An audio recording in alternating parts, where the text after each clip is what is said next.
For Yale. And Madam Speaker, Americans have had to tighten their belts. All around the country, American families have had to decide what is important to them and divide their needs from their wants. Washington, D.C. has to do that. We have to have not just a balanced approach, we need to have a balanced budget. We need to cut our spending, we need to control our spending, and we need to have accountability, so that when Washington politicians make decisions, that the families back home can take a look at it and decide what are the consequences of these decisions. Now, there have been a lot of consequences that America has suffered because of the failed economic policies of President Obama. One must ask him or herself, when will President Obama admit that his stimulus program was a failure? When will the President admit that the consequences of his health care mandates has killed jobs? When will President Obama admit that cash for clunkers wasn't such a great idea? And most importantly, when will President Obama admit that it's a failure of leadership to present a plan to balance the budget to Congress?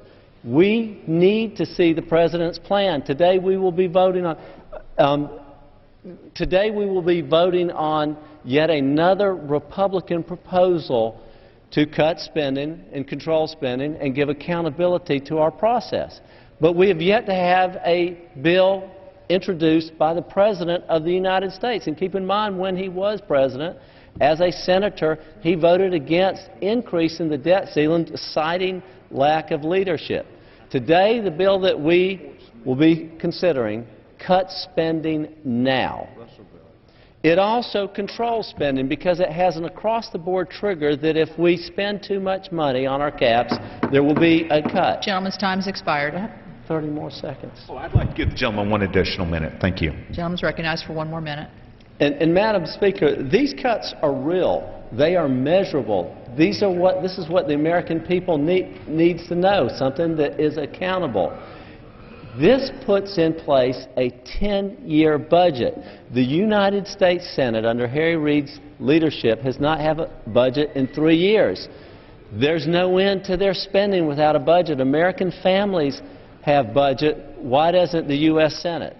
So this bill puts in accountability, 10 years worth of accountability. It puts in controls and spending across-the-board triggers, and finally it has cuts to it.